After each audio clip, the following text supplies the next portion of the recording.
This is an emergency transmission. Citizens of the world, please, make no mistake. The zombie apocalypse is near. Will you cower and hide, or join us and fight? We are Dezombified. So stay on point and watch your six.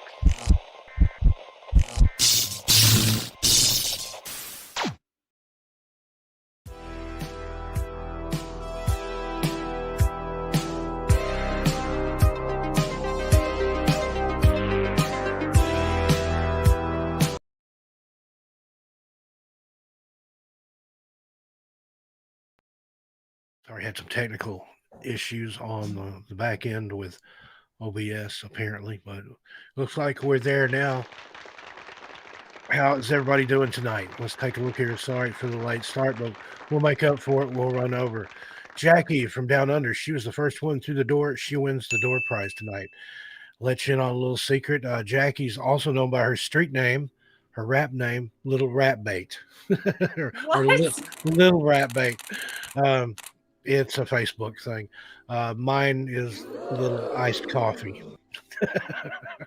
Do you know what mine was? I know that meme. What was yours? Mine was Little Bubble Blower. Okay. Let's see what else we got. Master Angler. Sweetly Morbid Bear, Infinite Psychosis, 13 past midnight. That was me, but I'm back in under Missing Persons and Mysteries. Log in now. Dezombified, of course, in the chat. Chris Jarvis, world's most dangerous man, according to YouTube, but he's also the world's fastest gerbil milker. Mairead the Mermaid and her beautiful cotton candy hair. That is copyrighted, that shade of pink. Don't even attempt it or she'll sue you. Laura Stevens, how you doing? Good to see you. John Edmonds, nice to see you with us. You're on time, and then we started late. That's how it goes sometimes. Pam Smith, good to see you. Scrolling on down here, Gemma in the chat. Let's go ahead and bring her on in. Here she is. The other half of Stemma, the ematomist, Gemma Jade. How you doing, Gemma? I'm doing good. I hope everyone's doing well tonight, and I'm feeling really good. I'm having my first energy drink in like a month and a half, so maybe a little more energy than normal, guys, because I know everyone needs me to definitely amp it up. Chris Jarvis, my cookie, Mairead, my beautiful mermaid. Welcome everybody. Cowie, hi, Jackie, Pam Smith, Dezombified, Infinite Psychosis, Master Angler, John Edmonds, everyone else, Gothic Rose. Hey there. If I missed you, that's only because I'm only reading the bottom. Thank you, Jackie. Looking very lovely in my glasses. I do like these glasses a lot. So tonight we're going to be talking about something super duper sad that I just watched. I didn't realize the case we were covering is from a documentary I just watched as well. And it's called the Allenstown Four, or the Bear Brook murders. And we decided tonight we're going to just, and maybe going forward, depending on what we're covering, we're just going to talk about one case, because there are so many times when we talk about three where I feel, and I think Steve agrees with me, that we feel a little rushed through, where we can't really cover as much as we want. If there's time at the end, we're going to go into, because we're doing Real Evil Unsolved tonight.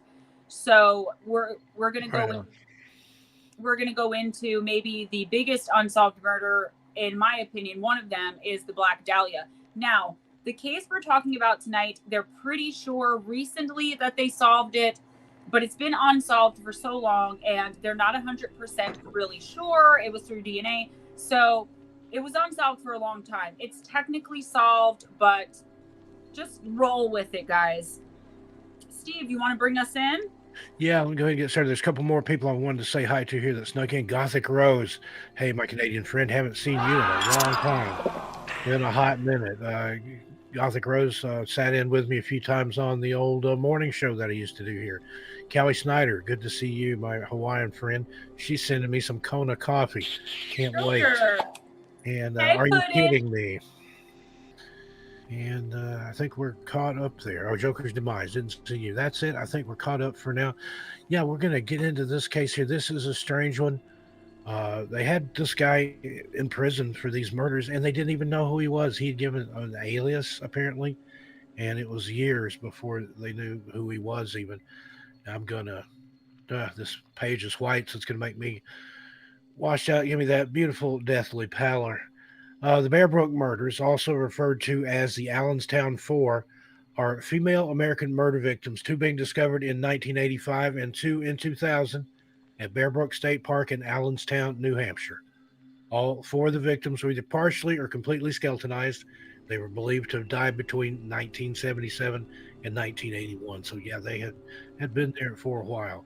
In 2017, though, investigators named Terry, middle name is Peder, and Peder, I guess, Rasmussen, as most likely suspect. Rasmussen's identity was confirmed via DNA from a son from his first marriage. He was also confirmed via DNA to be the mother of a 2 to 4 year old girl who was one of the Bear Brook victims. Rasmussen is believed to be responsible for several other murders, including that of Denise Bowden, his known girlfriend, who disappeared in 1981. Rasmussen was convicted and sentenced for that murder in 2002 of his then wife, and he died in prison in 2010. But moving forward, then in 2019, the 3 biologically related females were identified as the mother, who was Marlyse Elizabeth Honeychurch, and her 2 daughters, which had different biological fathers, Marie Elizabeth Vaughn and Waters. They were all last seen in November of 1978. And then the middle child, possibly identified as Rasmussen's daughter, currently is the only one that remains totally unidentified. They think it's one of his children, but they're not sure. But based on the date they disappeared, available documents, and Rasmussen's activities, the victims most likely died between, as we said, 78 and 81. I don't understand that. And I just want to interject just to discuss what you just said. I don't really get it. I think just maybe I need to go a little deeper, I guess, because I don't understand how somebody could be missing a child age 2 to 4 and not be like, oh, the last time I saw my child, they were with so-and-so, Marlyse Honeychurch. Or if Marlyse was either like a sitter or a neighbor of whatever reason that she had Rasmussen's child, probably Rasmussen's child, I guess he murdered most likely the mother of that child, and that's why nobody realized she was missing. I just don't understand how there's no one at all in the world who realizes their 2 to 4 year old is missing, sees that she was found, sees the photo, the sketch of what she most likely looked like, and also knows, hey, I had a child with Rasmussen. But for most likely, it just dawned on me, he probably killed that person as well. Yeah. Yeah, it gets better. It gets, or not better necessarily, but it gets deeper. But now the way all this came about, the discovery process, on November 10th, 1985, a local hunter found a metal 55-gallon drum near the site of a burned down store at Bear Brook State Park in Allenstown, New Hampshire. Inside this drum, bodies of an adult female and a young girl wrapped in plastic. Autopsies determined that both had died of blunt trauma. The 2 were buried in an Allenstown cemetery with a tombstone that simply read, "Here lies the mortal remains, known only to God, of a woman aged 23 to 33 and a girl child aged 8 to 10. Their slain bodies were found on November 10th, 1985, in Bear Brook State Park. May their souls find peace in God's loving care." That's a sweet epitaph there on the tombstone. But then 15 years later, May 9th, 2000, the remains of 2 young girls were found near the first discovery site. And I don't know why it took them 15 years to go back and search again, or if it was hidden better. Those bodies were also in a 55-gallon metal drum, and police believe that all 4 murders occurred at roughly the same time, despite investigators inexplicably missing the second drum in 1985. Yeah, that's my question. How do you miss a second drum? According to investigators, though, the reason that it took so long for the second drum to be recovered is that it was located outside the proximity of the initial crime scene. I don't know, how many feet, yards, whatever we're talking here. The cause of death of these children was also blunt force trauma. And the mother, the woman, later identified as Honeychurch, was determined to be Caucasian with possible Native American ancestry. Her age at the time of death was estimated, as we said, to be 23 to 33 years old. She had curly or wavy brown hair and was between 5'2" to 5'7" tall. Her teeth showed significant dental work, including multiple fillings and 3 extractions. The 3 girls were thought to also have Native American heritage. They did have light or European American complexions, however. The girl found with the adult female, later identified as Vaughn, was between 5 and 11 years old. She had symptoms of pneumonia, a crooked front tooth, and diastema, which is a space between her top front teeth. 2 earrings in each ear, and was between 4'3" tall and 4'6" tall. Her hair was wavy and light brown. She had no dental fillings. The middle child, the one that's still currently unidentified completely, also had a gap between her front teeth and died at an age between approximately 2 to 4. She had brown hair and was approximately 3'8" tall. She had an overbite, which was probably very noticeable. Not sure why this article goes into so much detail about the dental work unless it comes into play later. Of course, sometimes in cases like this with extreme decomposition, that's the only way. I think that's why it was the only way I saw that was the only way they were able to at least identify Honeychurch. And when you're done, I have some information on the suspected murderer too. So that's okay, just got a little bit more here in this section. They thought the little girl probably suffered from anemia as well. DNA did prove that this child was fathered by Terrence Peder Rasmussen. In February 2020, it was announced that DNA analysis suggested the child was primarily Caucasian with slight Asian, African, and Native American heritage. The organization later released an updated version of the child's facial reconstruction, where if you see the picture, they all look related. So I don't know. They do, yeah. The youngest girl, later identified as McWaters, was estimated to be 3 years old. She had long blonde or light brown hair, was between 2'1" and 2'6" tall. Also had a gap between her front teeth. So that seems to be the commonality there with the little girls. Now, if you want to go ahead and take over the next section, I've got the investigation. Sure. I'm going to do that. But first, I found some pretty, a little bit more extensive information on Terrence Rasmussen. So Terrence Rasmussen had 2 victim types. He hunted for women and children. So this guy was a real winner. A coward. Usually as a set, though. So he would go after the woman who was a single mom, basically. Rasmussen would befriend and oftentimes start dating a woman with a child. He would manipulate the woman into wanting to disappear voluntarily. With the women voluntarily going missing, many of his victims are unidentified and may not even have a law enforcement agency searching for them.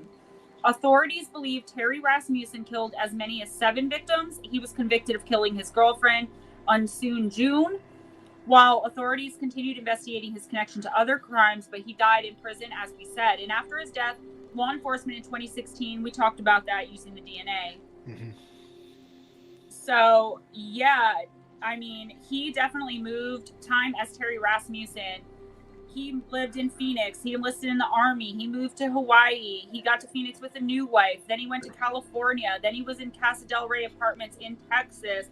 Then he went to Houston, Texas. He just kept moving, and he started in 1978 to 1979 going by the name of Robert or Bob T. Evans, which is actually a place to eat down south, isn't it? Like a Bob Evans, you go there to eat. Yeah, there's a Bob Evans restaurant. They have sausage and breakfast and things like that. And then there's also a Bob Evans who's a famous film director, Robert Evans, that was married down in the Crawford time. So it's a very common sounding name. Right. It kind of sounds like an alias. And, he worked as an electrician a lot of the times. He was arrested in New Hampshire for writing bad checks. He was arrested again for stealing electricity. So he had all these little petty crimes, but he was in the system. The first time he was ever arrested was for these fraudulent checks, and he gave the name Bob Evans. So anytime he ever went ahead and got fingerprinted from there on out, including when he was suspected in these murders and convicted eventually of the murder of Eunsoon Jun, he was Bob Evans. And I don't remember from the documentary, it was called The Chameleon Killer. And I'm telling you guys, if I ever recommended anything for you guys to watch, I believe it's on Amazon Prime. It could be Netflix, but I think it's Prime, or both maybe. It was amazing. I actually watched it more than once. And when we came across doing the Bear Brook murders, I didn't even realize that's what we were talking about. Steve, I'm sorry. Where did you leave off here? I was going into the evidence stage, the DNA and isotopic evidence. Okay, got it. In 2014, police announced that DNA profiling had revealed through mtDNA that the woman and oldest and youngest girls were maternally related, which means she was their mother. This means that the woman could have been the girl's mother aunt. Sorry, guys. could have been the girl's mother, the girl's aunt, or the girl's older sister. In 2015, she was finally identified as the mother. Other forensic information showed that the woman and children lived together in the northeastern United States. And they tell this, guys, this isn't in here, but I saw it somewhere, through like what kind of water is in their body. That's how they can tell where you are, like regionally, like geographically, like what region you come from, by the water that's in your body. So they lived together in the northeastern United States between 2 weeks and 3 months before their death. Investigators have concluded that the woman and 2 of the children lived in the area where the bodies were found. Advanced forensic testing showed the 2 to 4-year-old girl, since identified as Rasmussen's daughter probably, most likely spent most of her childhood in either the upper Northeast or upper Midwest, perhaps Wisconsin specifically. In 2019, however, it is stated that the non-related child most likely originated from Arizona, Texas, California, or Oregon, although additional locations cannot be excluded. So basically, they don't know. Probably somewhere out on the West Coast. Later developments, in January of 2017, so as recently as January 2017, it was announced that Denise Bowden, who had been missing since 1981, was somehow connected to the murders. Bowden disappeared from Manchester, New Hampshire, along with her young daughter and then boyfriend, Robert Bob Evans. Evans later abandoned a young girl, quote unquote Lisa, because her name isn't known, at a campground, and she was found to not actually be his daughter. Bowden was not reported missing until 2016, when her daughter resurfaced alive and well in California after there was more publicity about the murders and Bowden's disappearance. The daughter is keeping her name private. The National Center for Missing and Exploited Children subsequently announced that an unidentified man known by the alias Robert Evans was found through DNA to be the father of the middle child, who was not related to the 3 other victims. So they still don't know her name, but they know for a fact now that the other child, though not related to the woman or the girl she was found with, was in fact the guy Bob Evans, or Terry Rasmussen's daughter. Authorities believed that Evans was the killer of the 4 Bear Brook victims, but they did not elaborate. Authorities said in 2008 that the Bear Brook woman was not Bowden. They also said that Robert Evans was a pseudonym and that the man's legal identity was unknown at that time. In 2015, they said that the adult woman at Bear Brook had been identified as the mother of the 2 young girls. Evans died in prison in December of 2010. He had been convicted and sentenced as Evans for the 2002 murder and dismemberment of his wife at the time, Eunsoon Jun, who was a chemist in California. In June of 2017, police released a video of a police interview of Evans in hopes of finding out his true identity. 2 months later, Robert Evans was confirmed as Terrence or Terry Peder Rasmussen, and that's Peter with a D, through Y-DNA testing from a DNA sample contributed by one of his sons from what is believed to be his first marriage. Born in 1943, Rasmussen was a native of Denver, Colorado. He married in 1969, had 4 children, and lived in Phoenix, Arizona, and Redwood City, California. His wife left him between 1973 and 1974, and his family last saw him around Christmas of 1974. One of his sons from that marriage provided the DNA sample that confirmed Rasmussen as Evans in June of 2017. The senior Rasmussen, known as the Chameleon Killer, is believed to have used at least 5 different aliases in a decades-long run of crimes across the country, including at least 5 homicides and likely more. End quote. All right, before we get into the rest of this here, let's go ahead and take a break. We're 37 minutes in already. Of course, I know we started late, but this will probably be about the midpoint. While we remember. Yeah, I set an alarm on my phone. Was the only way I could remember to take a break. We usually just tear right through it. Warrior Princess Dragon Kelchner, hello. Hello, anyone else that came in. It's break time.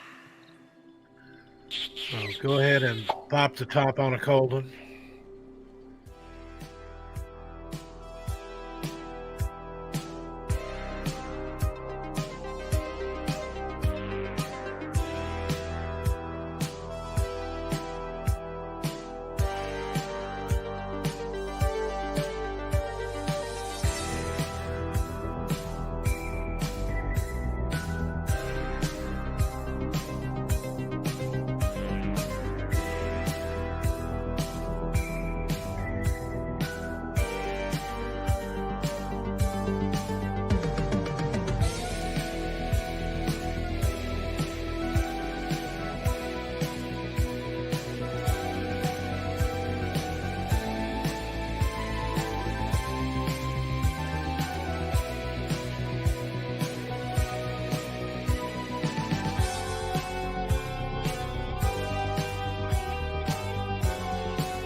And I believe the sound of that applause there means that we are back.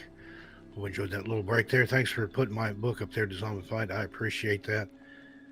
Uh, just want to mention that the latest book, National Park Mysteries and Disappearances, Volume 1, The Great Smoky Mountains, is now available on Amazon as a Kindle edition and a paperback, and in paperback wherever fine books are sold. Ask the library to get a copy if you just want to check it out, or you can order it from any bookstore. And I don't know, the last time we were here, Gemma, did we know about your book deal? I think we did announce it, yes, because I had signed it the Monday before, but I just put in the chat, guys, before Welcome Curve 57. Before I forget, I just want to say, I was going to save it to the end, but I might forget. My email, gemmajadeyt@gmail.com. I have to go through and delete some things and figure out what's going on because Steve has not been able to send me emails, which means I'm not receiving them. So hang tight onto anything you want to send me. I will fix the issue tomorrow. And normally my regular upload schedule is Monday and Thursday, unless I do a budget beauty for the month, which is coming next week. However, because I took the day off Sunday to have a sister's day with my sister Carol, and because Monday I had my monthly doctor appointment, I am not going to be able to put out content tomorrow, but I'm going to try for Saturday. If not, I'll try to do an extra video for y'all next week. Those are my announcements. I just didn't want to forget.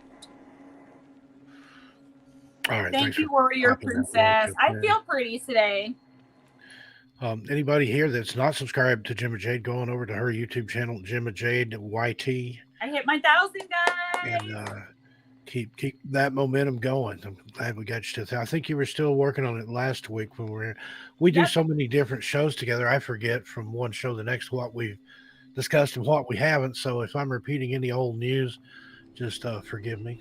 We're super excited about it. Oh, and I just released my White-Eyed Kids video, part 1, the basics, because y'all know me, I like to deep dive. So guys, go on and check it out. I got so many views. In 9 hours, I have 150 views. So pretty awesome.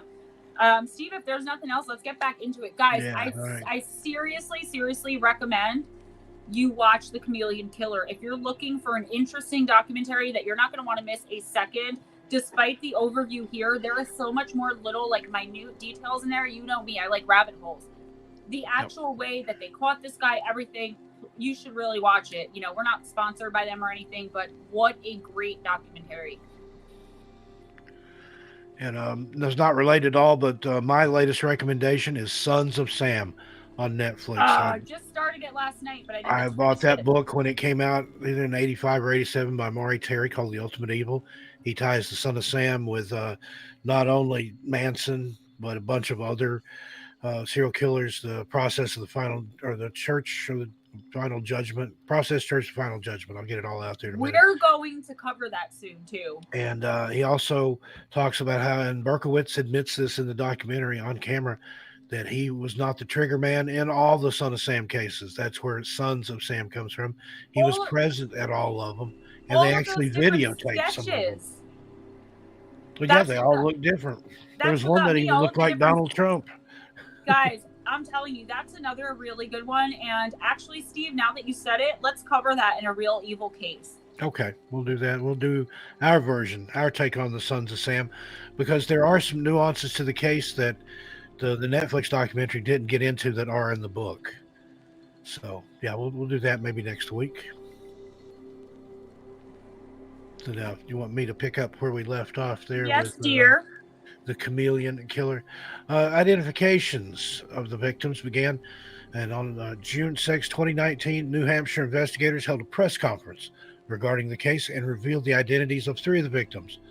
Marlyse Elizabeth Honeychurch, born 1954, was the mother of Marie Elizabeth Vaughn, born 1971, and Sarah Lynn McWaters, born 1977, all of whom had gone missing from La Puente, California, around Thanksgiving of 1978. And she was dating Peder Rasmussen at the time, although I don't know if apparently she knew him as Bob Evans like everybody else. Honeychurch had an argument with her mother and left the residence, never contacting her relatives again. She may have adopted the alias name Elizabeth Evans to use in legal documents starting around May of 1980. It is believed that all 4 victims were murdered before 1981, as Rasmussen was known to have left New Hampshire at that time. Sarah's younger half-brother, who she'd never met, created a post in 1999 on the Ancestry.com website in efforts to locate her. She was born in Hawaiian Gardens, California, when her father was in the Marines. Similar posts also aided in the identification of the victims.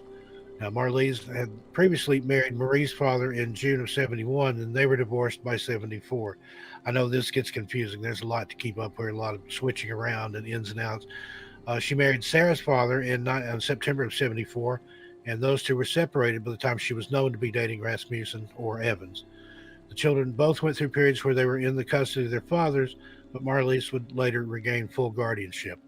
By October 1978, Sarah's father was seeing another woman, and Sarah was presumably in the care of her mother. Now, Honeychurch and Vaughn's funeral was held in November 2019 in Allenstown, during which they were given a new headstone bearing their actual names instead of the epitaph from the unidentified bodies that they had buried earlier. In attendance were members of Honeychurch's family and Rasmussen's daughter from his first marriage. Sarah was laid to rest in Connecticut, closer to her father's family. The fourth victim's identity is not yet known, but investigators have stated that through advanced DNA testing, they could confirm the child was Rasmussen's. They have so far been able to identify who the mother of the child is, however, and whether or not she may still be alive. In February of 2020, a new rendering of the fourth victim was released by the National Center for Missing and Exploited Children and the New Hampshire State Police.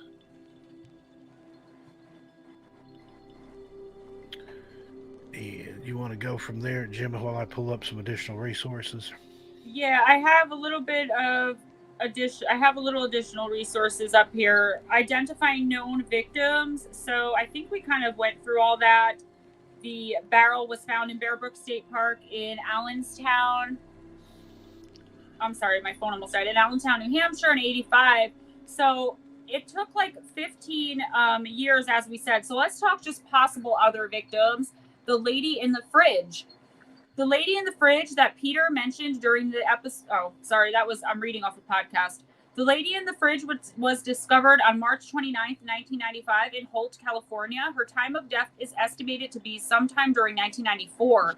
The cause of death is listed as blunt force trauma. That's his MO. We know that now. This Jane Doe is estimated to be between 24 and 45 years old with strawberry blonde or red hair.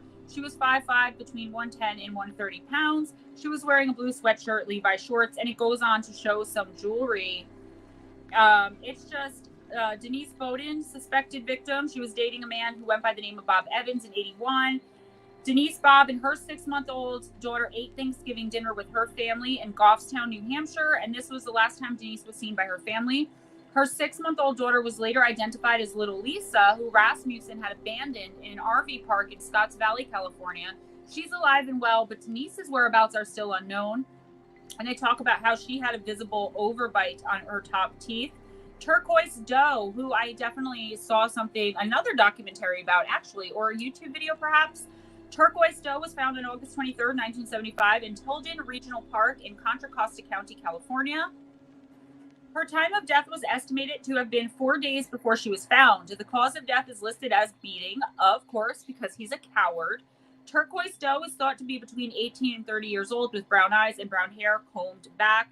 And they show a picture. She had turquoise jewelry is the reason they called her that. And there are so many unidentified people that they believe Rasmussen is connected with, but somehow because he put a lot of his victims in barrels or like the refrigerator and the plastic, sometimes if you wrap a body, from what I've seen, not from experience, in certain fabric or material, it will actually stop the body from decomposing. But unfortunately, plastic is not usually one of those materials. And I guess there wasn't much DNA or fiber evidence or things like that left behind. So I think Turquoise Doe either has recently been identified or they're trying to do something new to identify her, because there have been several YouTube videos that have come out about her recently. But I'm not sure what they are because I don't have time to watch other people's videos except Steve's, of course. So, yeah, just amazing here. I'm looking at some of the area there where the barrels were found, and they were literally within sight of each other. I have no idea why they never searched, other than they said it was outside the perimeter. of their search area. And this person that wrote this article actually went there to the Bear Brook Park and talked to people, and there were still people there that didn't even know that the second pair of bodies had been found, and that was just recently. So it's a strange case, and again, you wonder now there where the store was, it had since burned down. There was also a mobile home there, and they think that he may have lived there for a while. He had some kind of connection to the area, definitely, or he wouldn't have known about this area and how remote it was. Allenstown is a very small town anyway. I think its population, whether it said 400 or 4,000, but either way, it was pretty small. And something else I wrote here that really stuck out to me, the hunter who discovered the initial bodies, he was also the father of a young girl, and he had spotted a foot sticking out of the plastic bag that was in the barrel. And he was so traumatized by the discovery that it took him over 10 years to go back into the woods. I can only imagine. But if you look, go ahead. No, I was saying I'm looking up some additional stuff too. So, but if you look at an aerial map, now there was some clear cutting in the area prior to the discovery of the second barrel, so it's possible that it could have been hidden from somewhat. But still, if you look at the aerial photo, it's within a direct line of sight to the other barrel, and these barrels weren't buried; they were just sitting out in the woods. So. I was wondering if, since we still have like 20, maybe even 30 minutes left, do you want to cover Elizabeth's short? Yeah, let's go ahead and talk about that one. I know you've got a particular... Can I do the Wikipedia? Yeah, go ahead. I know you've got a particular theory on that case. I have a particular theory, and something about the murder of Elizabeth Short, a.k.a. the Black Dahlia, always stuck with me, not just because of how gruesome it was, but because of the life that she lived, you know, just trying to make it out in Hollywood, and so much rumor and, you know, just speculation going around about her and the case. It's hard to know what's true and what isn't. It's hard to get reliable sources, but I just always felt this weird kind of psychic connection to Elizabeth Short, and I don't know, her murder, not just because, like I said, it was so gruesome, not because it's so famous, it's the Black Dahlia, just it struck me and I connected with her. I don't know why. So Elizabeth Short, born July 29th, 1924, so she is Leo. And they found her, I guess, on January 15th, 1947. She's known posthumously as the Black Dahlia. She was an American woman who was found murdered in the Leimert Park neighborhood of Los Angeles, California. Her case became highly publicized due to the graphic nature of the crime, which included her corpse having been mutilated and bisected at the waist. A native of Boston, she spent her early life in Medford, Massachusetts, and Florida before relocating to California, where her father lived. It is commonly held that Short was an aspiring actress, though she had no known acting credits or jobs during her time in Los Angeles. She would acquire the nickname of the Black Dahlia posthumously after the owner of a drugstore in Long Beach, California, told reporters that male customers had that name for her. As newspapers of the period often nicknamed particularly lurid crimes, the term may have originated from a film noir murder mystery, The Blue Dahlia, released in April of 1946. After the discovery of her body on January 15, 1947, the Los Angeles Police Department began an extensive investigation that produced over 150 suspects, but never yielded any arrests. Short's unsolved murder and the details surrounding it have had a lasting cultural intrigue, generating various theories and public speculation. Her life and death have been the basis of numerous books and films, and her murder is frequently cited as one of the most famous unsolved murders in American history, as well as one of the oldest unsolved cases in Los Angeles County. It has likewise been credited by historians as one of the first major crimes in post-World War II America to capture national attention. I believe that Elizabeth Short was referred to a dentist. She was referred to this dentist, and she had no money to get the dental work done, but she was in a lot of pain. And Elizabeth Short used to do something called dating for dinner. She was poor, so she would go out on dates with men simply so that they take her to dinner with no intention of doing anything with them. dating for dinner. It was very, very common back in those days. And I think women still do that. I mean, I don't know. I think they do, but they just don't admit that that's what they're doing. So I believe that this dentist either did something to her while she was knocked out or made an arrangement to do something with her. But then while she was knocked out, molested her or sexually assaulted her, but gave her too much gas.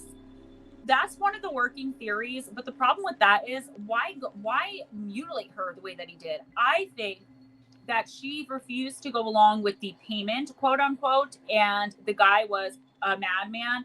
I want to do a deep dive on my channel when I have a little more time, probably not until fall. I have this whole theory that this guy, the dentist, also killed several other people. I don't have time to go through it now, but look out for that because that is definitely something I'm working on. I'm just going to read her childhood, and then Steve, if you want to take over at the murders or whatever you want to do.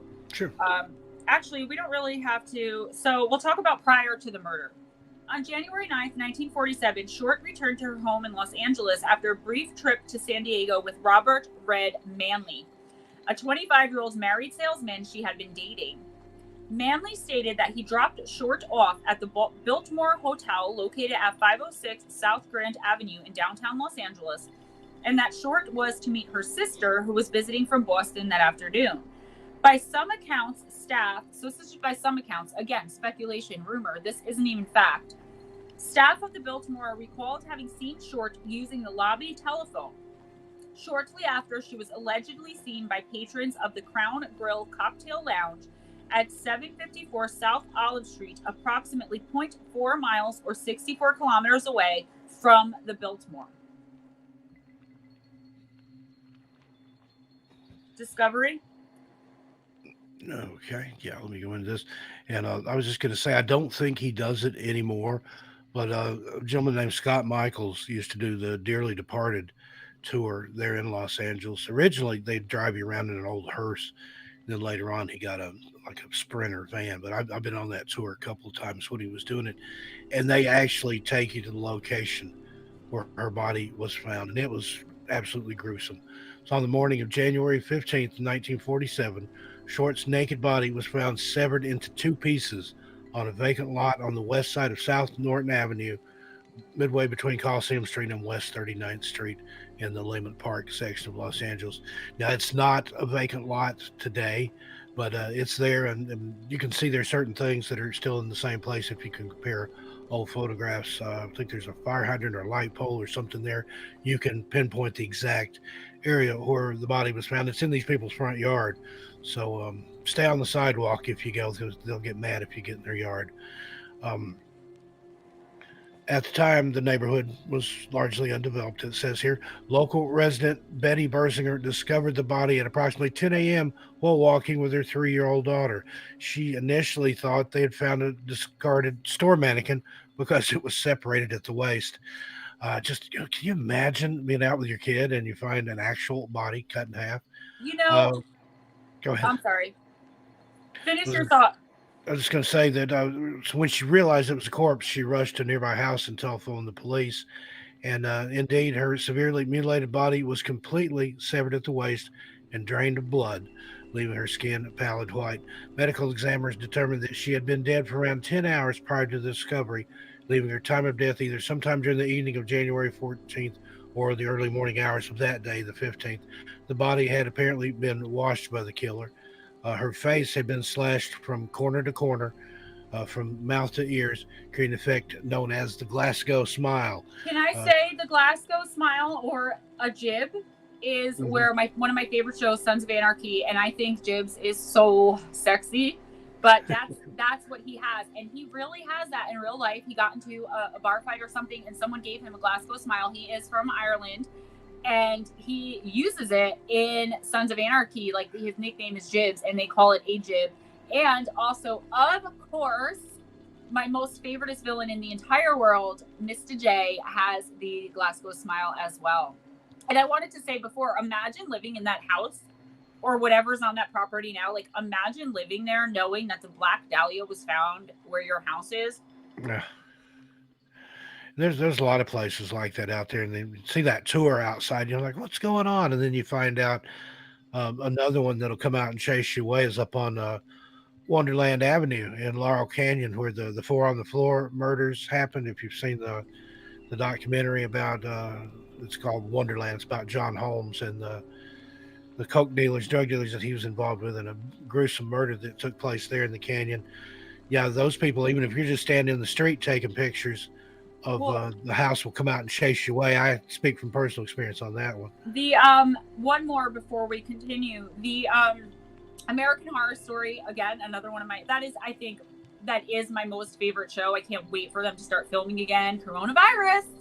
But I can't wait for them to start filming again. But the first season, Murder House, that house has since become a tourist attraction as the murder house, and several people have bought it not realizing what it was, and have been really angry and have tried to get like people banned from going there on tours and stuff like that, because they obviously did not watch American Horror Story to buy this gigantic mansion and then end up having people creeping around thinking it's actually the murder house, these overzealous fans. So no. And in addition to that Glasgow smile, she had several cuts on her upper thighs and breasts where entire portions of flesh had been sliced away. That's later on led to rumors of cannibalism, although that was never substantiated. The lower half of her body was positioned a foot away from the upper, and her intestines had been tucked neatly between her buttocks. The corpse had been posed with her hands over her head, her elbows bent at right angles, and her legs spread apart. Now, I've seen, it's not in this article, but I've seen some things relating that to the occult and certain rituals within the occult, and that her body sort of hinted at something like that. I mean, obviously, this was not your run-of-the-mill murder here. This was something that was thought about and was planned out, even to the point of where and how. That's why I think whoever did it is a serial killer. And I also have a theory that it's a group of serial killers. But again, watch for that. Either Steve and I are going to do a separate podcast come fall or winter after we finish with Caleb Smith, or I'm going to do a deep dive for my channel, because my theories on this are from a lot of digging pretty much my entire life. Again, I felt a psychic connection to Elizabeth, and ever since I was a little girl have been absolutely fascinated by the case. Yeah. And there's all kinds of books out there claiming to know this, that, and the other about it. And there is some interesting reading out there. But I think the main book that I like to go with, and the same suspect, is George Hill Hodel Jr. He was a suspect, and he was the one that was a dentist, I believe. Yes, that's who I was talking about. And his own son thinks that his dad was indeed the killer of the Black Dahlia, among other people. He supposedly had a torture chamber set up in the house, and the house still stands. So it's, I can't remember what neighborhood it's in, but it is a strange looking place. And apparently he had a tiled room with a drain in the floor, and it's just... Can I just respond to something in the chat? Lisa Colbert, I thought there were real estate laws. There are real estate laws. Ooh, that doesn't look right. There are real estate laws, except you have to tell about murders and stuff. I guess whoever sold the house didn't realize how, widely known the house was going to end up being from the show. And they didn't, in the beginning, they weren't telling people, because no murders actually took place there, just the filming of the show. So you don't have to reveal that a show has been filmed in the house. But I guess, now pretty much everyone knows because of all the lawsuits against the real estate company. But it's full disclosure, but not for, I don't think it's for like filming. It might be now. That was years ago. But yeah, they didn't have to tell them that it was used in a American Horror Story, allegedly. So yeah, we run into that here in St. Helens, where I'm at. The exterior of the house that they used for Bella's house in Twilight is here. And people always show up in front of the house for selfies and whatnot, and the people that bought it didn't know about the history of it until people started showing up, not only in the yard, with the house in the background taking pictures, but coming into the yard and up on the porch and even knocking on the door and asking to be let in, which the exterior was all that's used. And the same out here, about an hour away on the coast in Astoria, is where the Goonies house is. And the people ran into the same thing there, overzealous Hey, you fans guys! coming into the yard, coming up on the porch, and they actually built a wall that blocks most of the view of it, just to spite the fans. So if there is, a famous location in your area, go take pictures, but just keep your distance and respect people's property and privacy. Dezombified, you think so? All right, it's going up. I think it looks good either way. Yes, you had it up. Should I put my hair up or down? And he gave that guy answer where you just want to smash their teeth. Oh, whichever one you like. I like it both ways. Well, it looks both good both ways. I like it up and down. Welcome, Fear the Great White. All right, let's get off me and get back onto Dahlia before the comments start attacking me. Yeah. Gemma. That's about well, but when they attack you, they're attacking me too, because we are a stemma. We've got, each of us have half of a ring, and when we put it together, we become one superhero. Yeah, there's been so many people covered it. One of the recent books I read, Black Dahlia, Red Rose, that came out like 2016, 2017. That focuses on Leslie Dillon, a bellhop who was a former mortician's assistant. And also the area where the body was found is very close to the UCLA Medical School. So again, it's one of those, even though Steve Hodel pretty much implicated his father as the killer and claimed that his father's training, he'd also had training as a surgeon, that it was beyond circumstantial evidence. In 2003, there were notes from a grand jury report in 1949. They'd actually suspected Hodel even back then and wiretapped his home. And there's another YouTube channel that does an amazing job covering this case, but I don't get along with her, so I'm not going to say who it is. But she went deep, and she did a lot of really good information on there. So supposedly from that wiretap back in 49, they had a conversation of Hodel talking to an unidentified visitor, and Hodel said, quote, "Supposing I did kill the Black Dahlia, they couldn't prove it now. They can't talk to my secretary because she's dead." Isn't that the one where they heard a woman screaming too on the wiretaps, and they just didn't do anything? They just sat outside listening to it. They're like, "Is that a woman screaming?" And someone's like, "Yep." And then another strange twist, and again, these are all over the place.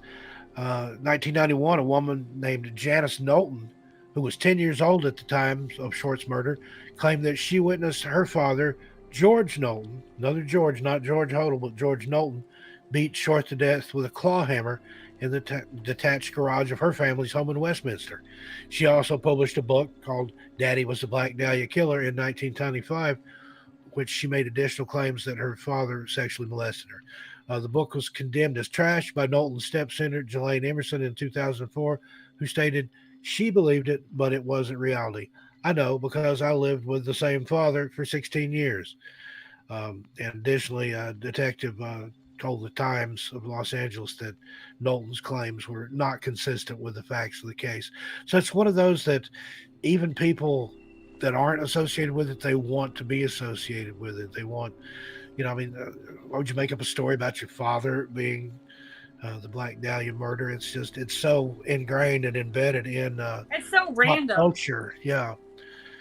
And there's lots of good reading on it. We'll dive into all that a lot more, and especially some of Short's activities that may have got her into the point where she ended up in those circumstances.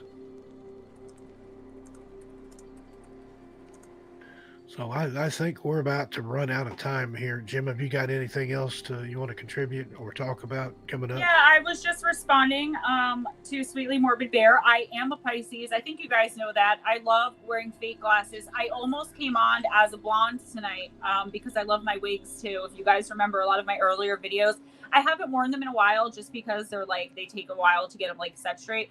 But you're going to see me as a blonde soon. Don't worry. And I have tons of glasses. I like to be incognitus? Incognito. Incognito a lot. But thank you so much, guys, for all the compliments. I really, really appreciate you. Not just on how I look. You guys always compliment the things that I do. And that means a lot to me.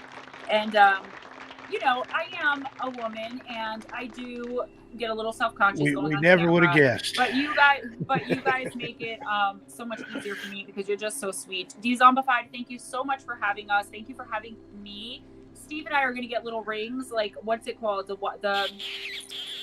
Thundercats. And we're going to put them together and be like, stump of power. So I always there was one question in the chat there that I don't think you saw that I would like to know the answer to.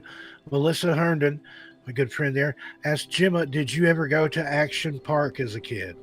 It's a famous amusement park in Jersey, also referred to as Class Action Park. I don't like roller coasters. I have been to Action Park, and I think if 2020 were a place, the year 2020, it would be Action Park. It would be Jersey. Action Park. But yes, I have been there, but I was so young that I think the last time I went, I was 14, and I didn't do anything at all there because I'm terrified of heights. So I've never been on a roller coaster in my entire life. But what I was going to say is I usually wear my Jesus ring, but Steve and I are going to get rings like the Thundercats and put them together. But that's one of those places where it was just expected to, if you went there, you're probably going to get hurt on one or more of the rides. And there's a lot of other places like that too. There's just, I remember going to water parks and stuff when I was a kid, when you'd come out skinned and bleeding and scrape your knees up or scraped up on the wire and stuff. I used to go to Dorney Park a lot, which is in Pennsylvania. It's like not that far from me, but unfortunately in July of 2018, a really good friend of mine was shot and killed by police officers outside of Dorney Park. So it kind of ruined it for me. He was having a mental health moment, and a rookie police officer shot him in the head and in the chest 5 times.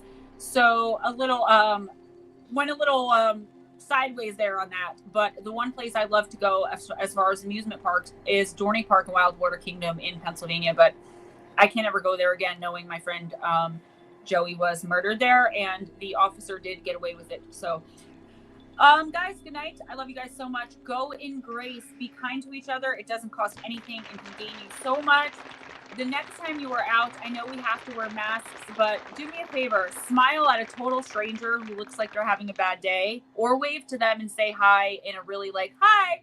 And I guarantee you they'll either smile underneath their mask or wave back, and you could just make their day. So go in grace, guys. Always be kind. Always be decent. Don't judge, and just be a decent human being, and don't bully. Good night. Mwah. And what I like to say in all my videos: be good to yourselves and each other.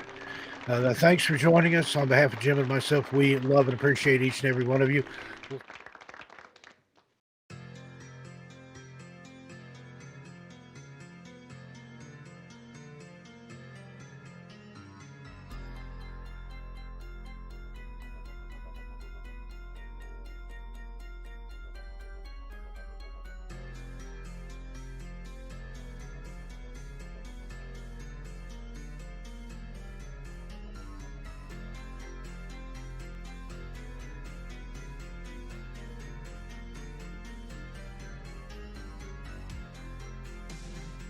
Midnight in the Rockies with Tessa TNT. So we got to get out of here so Gemma can get her phone plugged in. But again, thanks for being here. Catch us on Missing Persons and Mysteries. Remember, there next we've got videos coming out there this week too. So everybody, take care. Have a good night. We are out of here. I'm Steve Stockton. I'll talk to you next time. Sorry, my phone did that little pudding.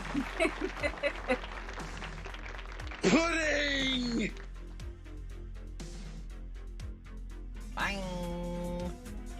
Good night, pudding.